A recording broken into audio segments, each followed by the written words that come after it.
being forced to do these things, and they're clearly recording it, and I see my friend being forced to do these horrible things in front of these people and in front of these cameras. I just start panicking. I don't know what to do. So in my head, I'm, man, that was my homeboy in there. I would have bust up in that bitch. Kiyyah and Joe. What's up, YouTube? It's your boy Joe. It's your girl Kiyyah. And we here with a reaction video, and today we're gonna be reacting to I Wish I Never Went to This Party. What you gotta say, babe? I'm completely clueless on what's gonna happen. The title doesn't give me no context clues, so I'm completely blind. I believe you watched a little bit. So I watched this whole one before. Yeah, I didn't watch part 2. So we'll have a separate video for that where we're both gonna be surprised. But I watched this whole one. It's still very interesting to me though. I don't know if this is true or false, but it is good. So sit back, grab your popcorn, and let's tune in, y'all. So this story is the reason I stopped making content for 5 years. You guys remember when all those Vine stars and skit Instagrammers moved to LA in like 2015-ish? So I wasn't a huge creator at the time, but I was there and around it all as all of that stuff was happening. I moved from Chicago to LA 3 weeks after high school with like $2,000 in my pocket that I saved up working at Steak and Shake with this other aspiring creator named David. I was much more into editing and being behind the camera at that time, and he was much more into Vine and vlogs and being on camera. That time of our lives was absolutely crazy. Everybody was broke, posting anything we could onto YouTube to get some attention. I happened to get a spot at the now notorious 1600 Vine apartments, and David got a spot a little bit closer to USC. Everyone was collaborating with everyone, and it was the era of clickbait YouTube. And to be honest, it was extremely fun for the first few months, until Hollywood started to notice that influencers were the next big thing, and that the landscape of the industry was changing. And we started to get invited to more exclusive parties and events, where it seemed as if old Hollywood was almost grooming new Hollywood. And there was rumors of this one gathering that was happening on a monthly basis, where it seemed like anybody that got invited saw a massive jump in their numbers, secured huge brand deals right after attending. But apparently this gathering worked on a buddy system. Someone had to vouch for you and bring you as a guest. And by blind luck, me and David ended up getting invited. Some talent agents saw me and David shoot a silly skit at a random party. He didn't invite us that second, he just told us that he saw something special in us and took our contact information. And listen, people do that all the time in LA, but this guy had a different feel to him. He wasn't trying to convince us he had connections or hype himself up like everybody else does. He was just super calm and had a sharp way of speaking that demanded respect. He was extremely brief, and after getting our numbers, he just said, "Look out for the invite," and walked away. And this is where it gets weird. I never gave this guy my address, I only gave him my number, but I ended up getting an invitation by letter. And at the time, I thought that that was so cool. But in retrospect, as an adult looking back at it, that alone was a huge violation of privacy and a major red flag. But at the time, when I tell you, I was absolutely buzzing with excitement. When I got it, the letter was so extravagant and detailed. It was gold with black and red lettering that read something like, "Your talents have been noted, your name has been endorsed," and I'll never forget this part. "The dreams you have been chasing are a night away through the 7th heaven." And the address was a beautiful home in Laurel Canyon that was set to happen that weekend. It also noted to not be a minute late and not to expect to leave before midnight. And at the time, it felt like the Willy Wonka golden ticket. And the excitement doubled when I got a text from David at the same time, in all caps saying, "Did you get one too?" I felt like our lives were about to change. And I was right. David blew up after this party, and I had to go into hiding. I felt like our lives were about to change. And I was right. David blew up after this party, and I had to go into hiding. When I tell you I was on cloud 9 leading up to that party, I mean it. I was so young and naive and delusionally optimistic. I truly believed that I was going to go to this party and leave rich, because it literally seemed like that was happening to the creators around me that attended. I was. What you think gonna happen at the party?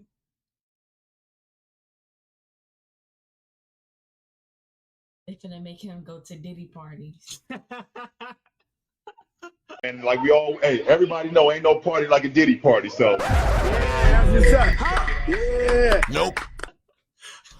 I've never been a braggy person, but when you're young and excited, you get consumed by good news and want to talk to your friends and peers about it. So everybody that I chatted with who I knew was a content creator and was in the know about this party, I couldn't help but to tell them. And all the feedback was positive and along the lines of, "Let me know how it goes," or "Can you try to get me into the next one?" And even some from bigger creators saying, "I'll see you there," with like a little smirk on their face, like they were pumped for me. Except for one conversation with a creator that most of you probably know. This creator is an extremely positive guy, and he's one of the most wholesome, bubbly, genuine guys I met out there. And when I told him the good news, he looked at me like I told him a tsunami was headed towards the building. The usual joy that this man brought to every conversation turned into real fear and concern, and he made me leave the lobby and come up to his apartment before explaining anything to me. Like he was scared that somebody was gonna overhear our conversation. When we got up to his apartment, he was just pacing, like he had no idea how to start this conversation. But when he finally spoke up, all he said was, "Listen, Doug, I know you're excited, but I'm begging you, please do not go. That man is not who you think he is." He was being so frantic, and I could see tears welling up in this guy's eyes. But I was young, and I thought that I knew everything. I didn't even think the talent agent that sent us because the invite was important. I was interested in the connections, and I didn't really care if the talent agent was shady or if his intention was to sign me to a bad deal. I thought I'd just say no to any bad contract that he tried to send me, but still get to reap all the benefits of the party. So I tried to pry a little bit and ask follow-up questions, but all he gave me was, I have a friend who went and he hasn't been the same since he didn't cooperate. I don't know what he saw or what they did to him, but Doug, I do not want to see that happen to you. I don't know what he saw or what they did to him, but Doug, I do not want to see that happen to you. I started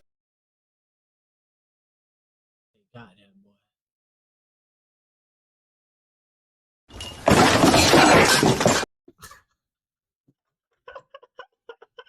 reassuring him that they won't make me do anything that I don't want to do. I don't even drink, let alone take any party favors. So peer pressure isn't much of an issue for me. I make up a lie to get out of the situation because, to be honest, I selfishly wanted to stay excited about this party, and I really didn't want to hear anything negative about it. So I jokingly told him that I'd text him when I got home and that I had to leave to edit some videos tonight. What I was really doing was calling my dad to beg him for $100 to buy a rental suit. Mind you, we were all still poor, and I was living in an apartment that I could barely afford. My dad reluctantly sent me the money, and I immediately texted David to pick me up tomorrow at 5 p.m. so we could both get our suits before the party and grab food before we head to the party at 11. When David picked me up the next day, he was so excited and in such a great mood that I had to hide my concerns from him, at least while we were shopping for the rental suits. I had to manufacture excitement because David always has his camera out, and I wouldn't just be spoiling the mood, I would be ruining the content that he was trying to record. So I went along with it throughout the shopping process. Our plan was to drop his car off at my apartment, walk to the In-N-Out Burger on Sunset Boulevard, eat, and then change into our suits in the bathroom and hop into the Uber, so we didn't smell like burgers. When we finally sat down to eat, I took that opportunity to bring up the warning that my friend gave me the day before in his apartment. I told him everything that he said to me and how scared he looked when he said it, and that I was feeling a little bit worried about going to this party. David cut me off before I even got to finish my sentence and firmly said we're going, and then went on a rant about how my friend is a jealous clout chaser and that he's just salty that his content isn't good enough and would never be invited to something like this. He said it in a half serious, half joking tone like he always does when he wants to get his way. Then he finished off by guilting me and saying, Doug, don't ruin this opportunity for us. Please just get through this party for me. I'd never heard anybody talk about my friend that way, but I'd known David for so much longer, so I trusted his judgment. So I nodded my head and called the Uber. We changed in the bathrooms and hopped into the Uber, and David starts recording again, so I have to pretend to be excited again. But once we got off the side streets and started driving up Laurel Canyon, I started getting anxious. Also, y'all, if y'all making content, don't be pretending, because it ain't authentic. It ain't authentic. If the real around you recording and you ain't feeling it, or you think something going on, yeah, be in that camera like, hey, something go down. Just know I'm fleeing. You know what I'm saying? You gotta embrace the different, you know? What you think? Yeah, just don't fall for peer pressure. Don't take no pills, no drugs from nobody. Yeah, y'all. Don't. Just be yourself, man. Please don't. Be yourself. Or else you might end up at a Diddy party. And internally panicking. If you're not familiar with Laurel Canyon, it's filled with beautiful homes, but at night it's extremely dark and borderline freaky, especially when you consider all of the history with the Manson murders in that area. Part of me feels like we're dropping ourselves off into a setup, but once we arrive, all of my worries get washed away. We pull into the driveway and this house is beautiful and extravagant, and everyone waiting in line to walk in is smiling and laughing and friendly, so I get excited again. At the door, they take our phones and have us sign an NDA, which isn't uncommon in house parties. Why they took your phone? And why y'all signing an NDA? It's Diddy waiting at the entrance. I'm telling you. Parties like this in LA. And they give us a mask and a name tag with funny aliases. My mask looked like a bear and David's looked like a bird. My alias was Stardust, which David got a crack out of, and his was Banshee. We enter what you could call like the lobby of the house, and as we're walking in, the apparent host of the party starts giving a speech. This man is very eccentric and outspoken, and he's got the cadence of a late night show host. And I spot What? Auntie, if you watching this, she just made me think about whenever I was working at Little Caesars and we used to be on the phone, like me joining Auntie, and I would have the puffs, and she'd be like, "Hi over there making them ditties." Them ditties. Hey man, if y'all ain't got a Diddy puff from Little Caesar, man, go get y'all a Diddy puff, man. the agent that invited us standing right behind him. The speech was basically just encouraging everybody to have fun and explaining the itinerary of the night. Apparently this was a themed room party, and Yo, why does Loki sound like some Squid Games before the Squid started gaming for real? Oh, brother. all of the guests were instructed to move to the next room whenever the grandfather clock chimed. He wrapped up his speech with some cheeky joke, and then one line that still irks me to this day. He said, "Have fun now. Our descent starts at midnight." I tried to give David the eyes I ain't descending nowhere. boy. That I didn't like where this party was going. This type of behavior from people that I saw as adults made me extremely uncomfortable. The moment the host wrapped up his speech, a couple of workers came out of the doorway. They were holding a couple sets of long poles. All of a sudden, music started playing and everybody seemed like they knew what was going on. So I just went along with it. So I guess these parties start off with a big game of limbo. It's funny seeing people dressed so nicely playing a silly child's game, but it's even weirder seeing A-list celebrities being so excited to play. Because everybody had masks on, but when somebody that you grew up watching in movies walks by you with a quarter of their face covered, you still know it's them. I was amazed with how inviting and willing to introduce themselves these people were. I was expecting at least an undertone of uppityness in there, but it seemed like everybody was involving everybody in conversation, and they were frequently introducing themselves to me with their alias, of course. The only thing weird about it was something that I didn't notice until the third person did it. When they shook my hand, they pressed their thumb into the soft part between my thumb and my pointer finger, and I only recognized the pattern because the third guy gave me a big smile and said, "This must be your first time here." In retrospect, this should have alarmed me, but it seemed like they got friendlier when they realized that it was my first time here, so I didn't really think anything of it. But before I got to ask any follow-up questions about this odd handshake, the first grandfather clock chime went off, and everybody excitedly rushed into the second room. When I finally got in there, I was taken aback by the dramatic decor change. Everything in this room was different shades of blue. The music was romantic, and all the furniture was cabana beds and love seats. I stood there for a second trying to realize what was different, but I couldn't put my finger on it until some girl walked by and caressed my shoulder in a really flirty manner. The decor changed, but the way everybody was acting was drastically different. Before, everybody seemed to be outgoing and inviting and friendly, but the second they stepped foot into this room, they became touchy, flirty, and suggestive. I was only 19 at the time, so this type of behavior from people that I saw as adults made me extremely uncomfortable, especially when I saw that the cabana beds. Diddy orchestrated this whole thing. Either Diddy or R. Kelly. It had to be. It should have been a Diddy Kelly party, y'all.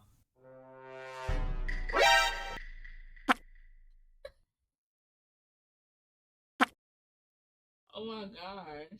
Curtains that you could close for privacy. And I realized that these people weren't just being suggestive, they meant it. I tried to give David the eyes that I didn't like where this party was going, but he seemed to be really enjoying the female attention, so I was on my own. I basically stayed in perpetual motion and walked laps until the next chime went off, so I didn't have to sit next to anybody for too long and let them get too comfortable. The clock finally went off and everybody rushed to the next room immediately. The weirdest part was the people that were in the private sections didn't even bother redressing except for the mask. I was in no rush to get to the next room, but I could see into it over the crowd of everybody's head. The walls were bright orange, but the smells that were wafting in from that room were amazing. And when I finally got in there, it was like the Hogwarts feast. It was table after table of the most delicious spreads I've ever seen. There was full tables for seafood, full tables for meats, full tables of sushi, and an entire wall of steaks.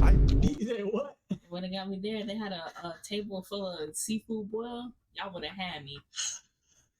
I'd have been good and gone. Well, we know where they gonna stay.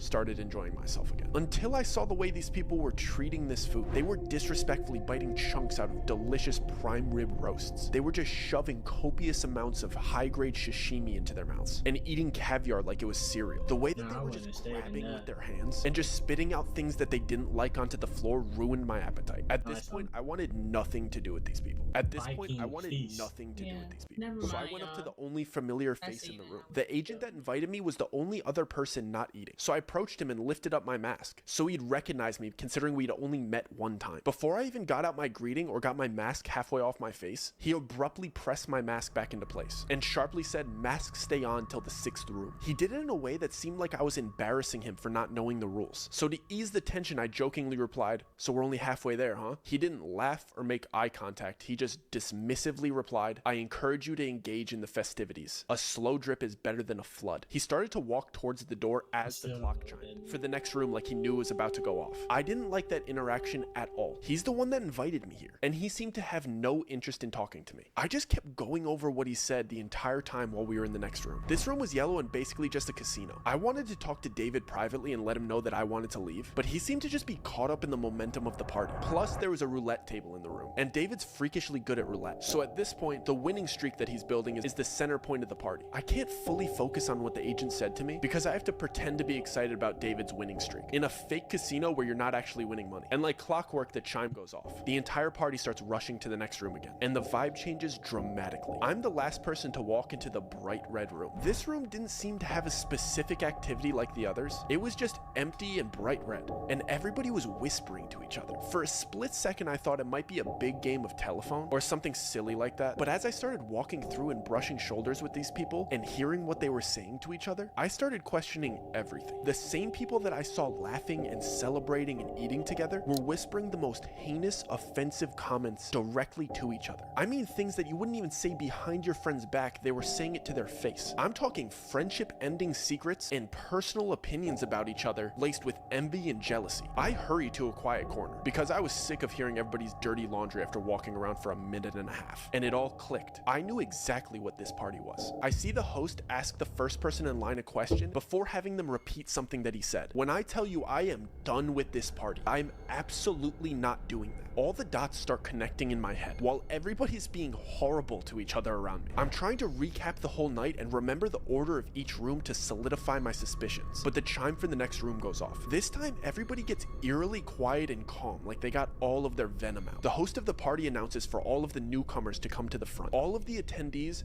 form a single file line in front of the next room's door. There's about 10 other newcomers in front of me and David, and the agent that invited us is standing to the left of the door, and the host of the party is standing to the right. The host has a pile of books on the table next to him. I see the host ask the first person in line a question and then grab a book based on his answer. He would present the book to the person and place a diamond-shaped metal symbol on top of it before having them repeat something that he said. Then he'd take their mask off and let them enter the next room. I couldn't make out exactly what he was doing until there was only 2 people ahead of me in line. The books were Bibles, Qurans, Torahs, and so on. He would ask the person, "And which one is yours?" Whichever they chose, he'd grab it and place the metal symbol on top of it. He'd have you put your hand on top of the metal symbol and then repeat, "I am my own God, I bow to..." No. Boy, I would have ran through that motherfucker, boy. I would have fucked y'all and got out that bitch. They tripping. They got some Luciferian shit in that bitch. What the fuck? Oh no. Boy, That tripping. nigga should have left. But it is somebody finna sell out, boy.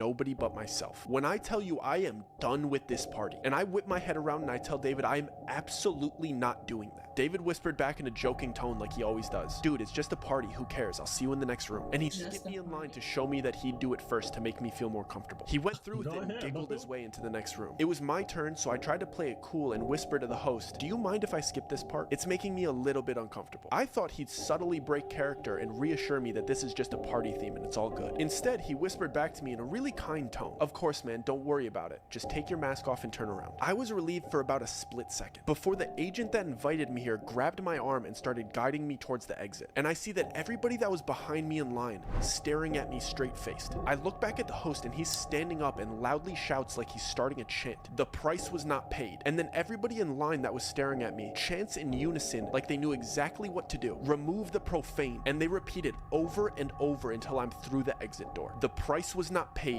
Remove the profane. The price was not Boy, paid." don't go whispering that shit in my ear, boy. What wrong with you, Jill? I'll gladly leave and do this to everybody.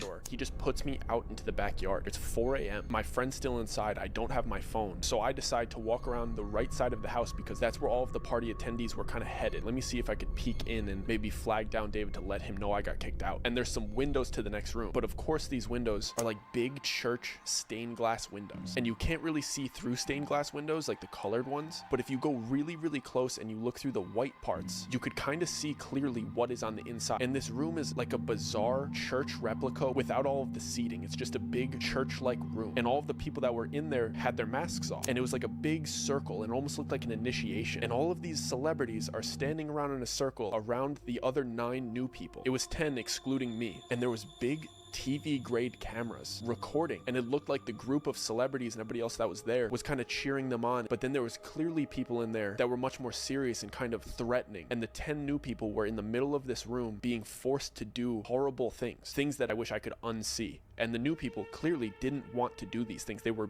being forced to do these things, and they're clearly recording it, and I see my friend being forced to do these horrible things in front of these people and in front of these cameras. I just start panicking. I don't know what to do. So in my head, I'm, man, that was my homeboy in there. I would have bust up in that bitch. Get out of here. So I start speed walking to the front of the house, and I'm thinking I need to get out of this gate. There's only one street. We're on Laurel Canyon, so it's either I go left and start running towards Studio City, or I go right and start running towards West Hollywood. I'm not about to go knock on other people's doors. I'm just trying to get back to like civilization, and I'm trying to remember if we're closer to Studio City or if we're closer to West Hollywood. I don't even know. As I get to the front of the house, one of the employees is standing there, and he's standing in front of a car, and he has my phone. I'm not sure if he knows that I just saw everything, so I'm kind of standing there deer in headlights, but he just politely goes, here's your phone and here's your ride. Don't worry, the driver will take you home. So I take my phone and I sit in the car, and I'm trying to gauge to see if this driver has any malicious intent, but he doesn't seem to. And within the first 3 minutes, I know that they don't think I saw anything. They were just getting my stuff prepared and my car prepared to take me home, because they're under the impression that I didn't see anything too bad, and I got kicked out before any horrible things started happening to people inside of this party. So I get in the car and I'm checking my phone. My phone was fully charged when I got here, so I don't know what they did, but my phone won't turn on. I have to sit through this 30-minute car ride. One of my best friends is back at this party getting mistreated and recorded doing horrible things, and I can't tell anybody. So I get through this 30-minute horrible, suspense-filled car ride, thinking about all of the people that were so nice to me inside of this party, and the whole intent of this party was to butter me up to get me to do these horrible things. And when I finally get back to my apartment, I run upstairs, I plug my phone into the charger, and the first texts that come through are from my friend Joe. And I completely forgot that my friend Joe was coming to visit me. So what the fuck was you doing there?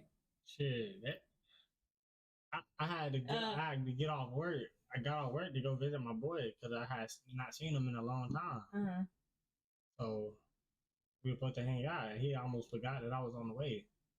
Coming on a little mini vacation, and I was going to play tour guide and show him around the city. So now I'm thinking I only have like 4.5 hours to sleep before I have to go pick up my friend from the airport, and I still don't know if my other friend is okay. So I'm blowing up David's phone because he's still at this party, but I set a timer so I get to the airport to pick up my other friend. So I barely get any sleep. I drive to LAX to go pick up Joe, and I drive him back to my apartment, and when I'm coming back into my apartment, David's in the lobby, and he's talking to some other big creators, like bouncing video ideas. It's like 9:30, 10 a.m. at this point, so everybody's just kind of having coffee by the cafe and chatting. I tell Joe to go upstairs to my apartment and drop off his luggage, and I go ask David if I could talk to him really quick. I'm clearly very distressed, and he's being very jokey with me, and he doesn't seem like anything bad happened, and he's just kind of making fun of me for getting kicked out of the party. I'm just letting him talk for a little bit, and I finally tell him I was looking in through the next window. I saw what they made him do, and I was just asking him if he's okay. And the second I said that, he immediately switched on me, and he started damn near cussing me out and saying friendship ending things, and his eyes turned from happy and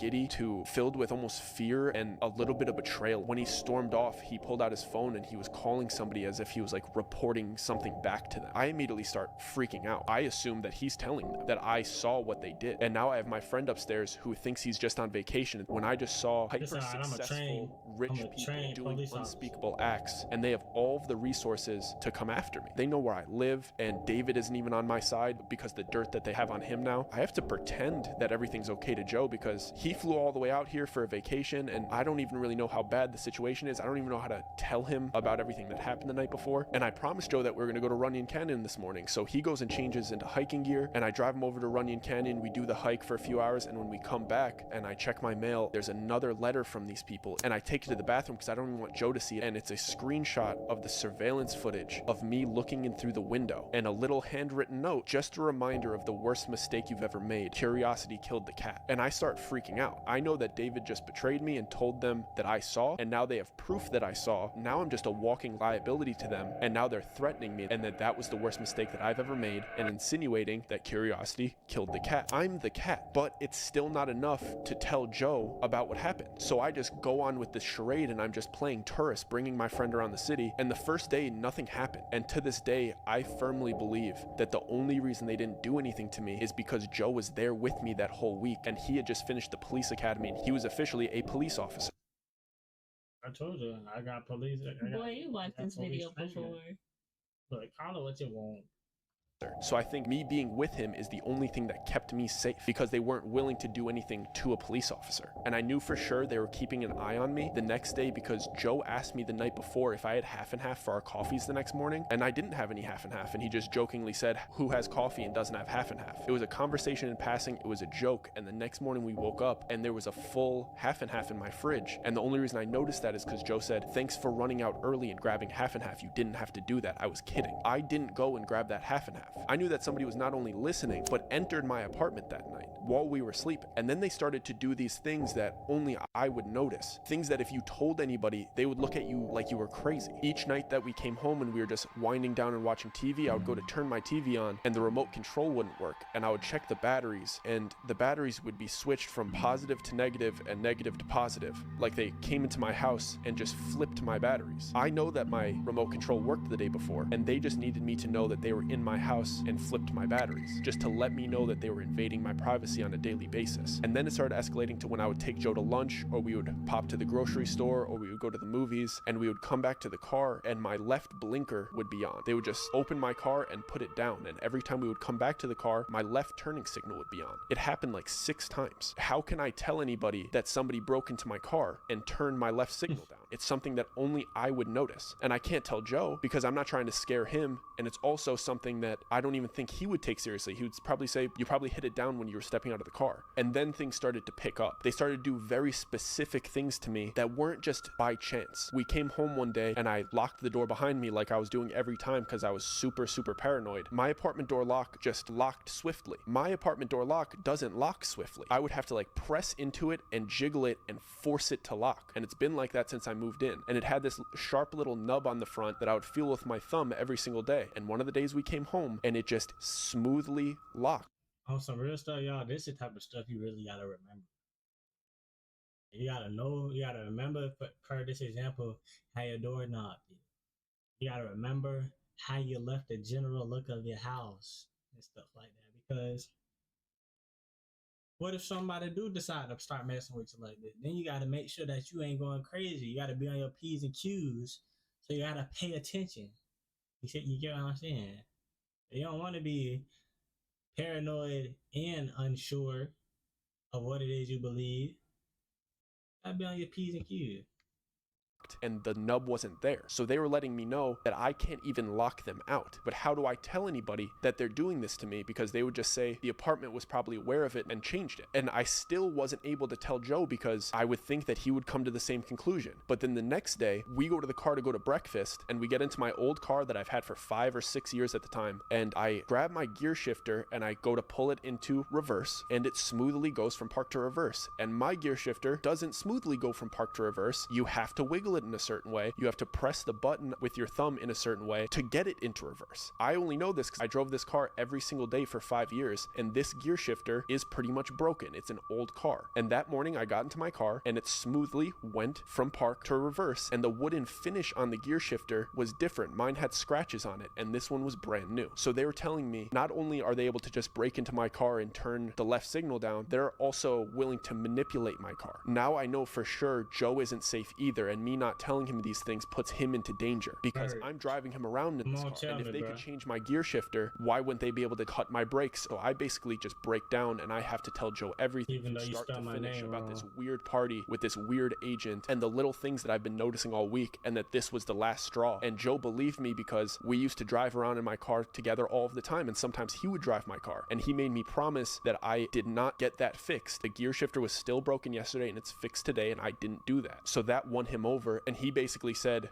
we need to get out of here. It shook him too. He didn't like the idea of these people in the house. When I told him I didn't get the half and half, when I told him all of these things that were adding up over the last couple days, it freaked him out. And he's like, bro, we got to go back to your apartment. We got to get your stuff. We got to get you out of here. Then my entire world is shattering. I moved out here and all of these things were going great for me, and I had a place and I had friends and I didn't want to leave. Maybe the stuff will die out. I'll be able to work with other people. It's going to be okay. I don't want to just leave my apartment, leave all my stuff. But Joe insisted that we went back to my apartment to grab his stuff stuff in mine and then go stay at a motel before he leaves the next day. And when we got to my apartment, David was in the lobby with other creators by the cafe again, and I went up to him. I didn't really have any idea about what I was going to say to him. All he did was hand me a coffee, ignore everything that I said, and walk away. But then when I looked at the coffee, it had a little napkin wrapped around it. I saw that something was written in Sharpie on the napkin. It said, "I'm so sorry. You have to leave tomorrow with him, otherwise it's me and you." And I went upstairs and I packed a couple backpacks and I left LA the next morning with my friend, and I never went back. Joe and I rushed out of that city as fast as we could. I packed as much of my stuff as I could, and we just started driving. We were both genuinely scared for our safety at that point. So we decided to skip Joe's scheduled flight and just drive to Las Vegas. And then we were just gonna fly home from there. There was something that just felt comforting about being out of the state. Not to mention, Joe wanted a real briefing about what went down, because I had just basically told him the cliff notes and begged him to believe me so that we could pick up and leave as soon as possible. For the first 2 hours of the drive, we primarily kept our heads on a swivel and just made sure that we didn't take any wrong turns to further extend this trip. There were a few cars that made me feel like we were That's the last thing you need to do, end up in a horror movie.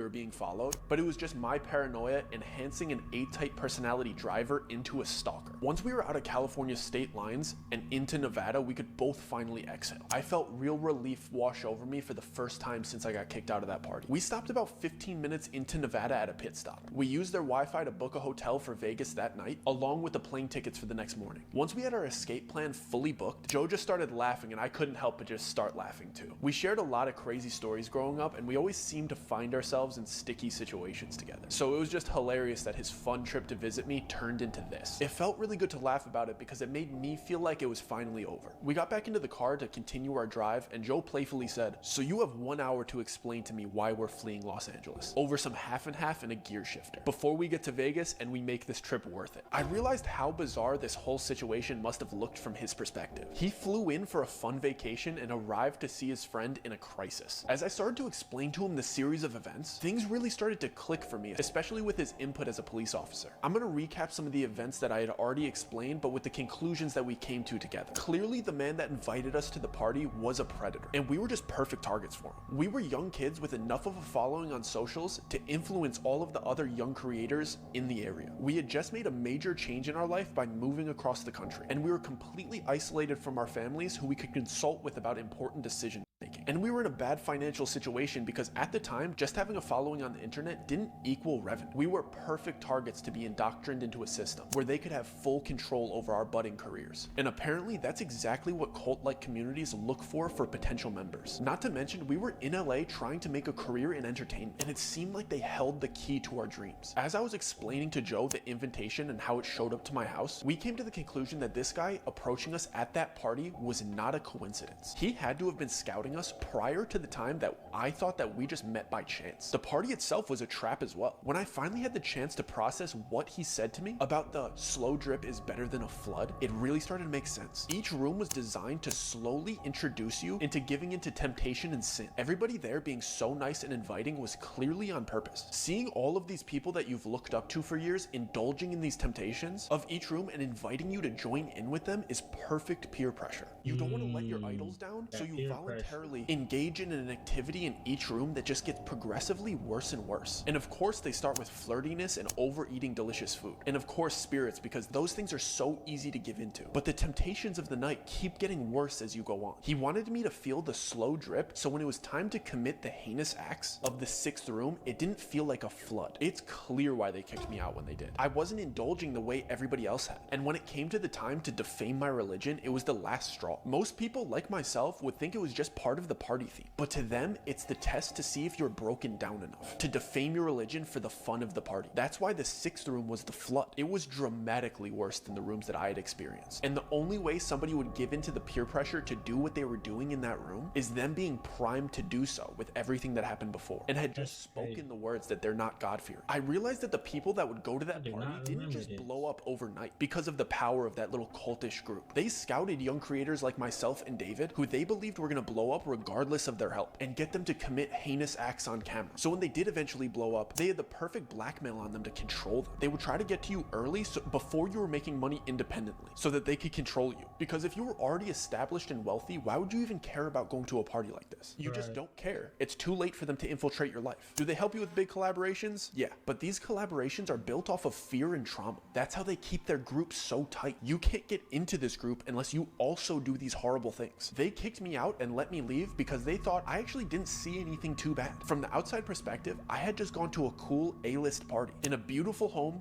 filled with beautiful people and amazing food. I couldn't say anything bad about it publicly without sounding bitter that I got kicked out. That's how groups like this need to operate. From the outside looking in, it has to look amazing and wonderful to be a part of. From the inside, they need blackmail that's so bad on you that you can never speak out against it without getting your reputation destroyed. It made sense why they went after me the way they did. They need to do things to me that only I would notice because they couldn't be seen openly harassing me. It would make them look bad. So they had to infiltrate my privacy and scare me secretly. I still don't know how far they would have gone to get me to leave the city, if they would get violent or try to get me to fall victim to an accident. But they wanted to scare me out of the city. And I thought back to my very kind friend that warned me about this party and how secretive he was being about how much he knew about it. He couldn't just openly say how weird those people were because it would make him a target. He just knew that if he kindly declined their offers and acted like he knew nothing about them, he could go about pursuing his career unbothered. And it really made sense why they would target potential big creators as well. Because if the kid with the most clout is a part of this group and the only way to collaborate with him was to go through the same indoctrination, they would be able to control an entire generation of creators. To be honest, they're very good at what they do. There was a clear system that they followed and the way that they approached harassing me out of the city. It was done at a professional level. Joe told me that it's called gang stalking and that most of the time it actually isn't happening. And what I mean by that is most of the time that somebody reports that a crime like this is being committed, it's actually a paranoid schizophrenic having an episode. So y'all think it's Diddy? Y'all think it's R. Kelly? Or y'all think it's the Illuminati?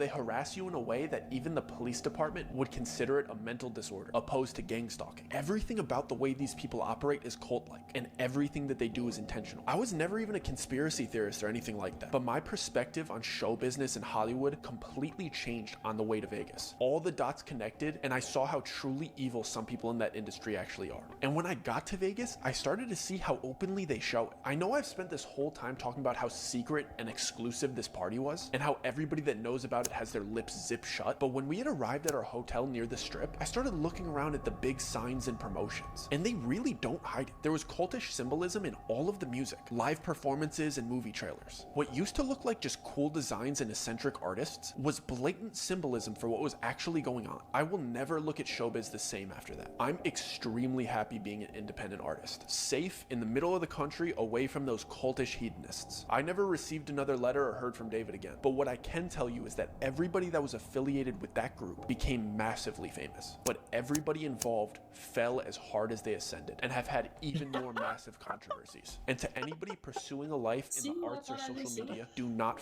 Hey, y'all think they showing? Y'all think they just showing random celebrities, or y'all think they trying to? No, I think I seen who I just seen. That's some explaining, did you? Fall into this trap. They will promise you everything that you've ever wanted, but they'll take it away whenever they please. And I promise you will hurt the people around you in the process. Welcome to the society. But I don't know what to think of that right there, but that was crazy, y'all. That was. What y'all think, man? Y'all think this just a made up story? Y'all think this fact, or y'all think it's a conspiracy? Let us know in the comments below, man. This one was like, there's some parts in that jam I forgot, and I watched it before. What you got to say about that?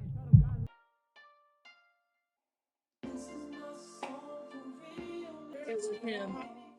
R. Kelly? Yeah. I think it's R. Kelly. I believe R. Kelly. I didn't know that was R. Kelly, y'all. I don't know nothing about no R. Kelly. I was just dancing because the beat sounded good. It was that. It was him. It was him. I love y'all. This is the Sky Duo, man. This was our reaction to these right here. Y'all let us know what y'all think in the comments. Got anything you want to say to them? Comment your favorite pizza, your favorite type of pizza if you made it this far in the video. Y'all made it this final video. Y'all heard the lady. Let's get to it. But this is Scott Duo and we out there, man. Kiyyah and Joe.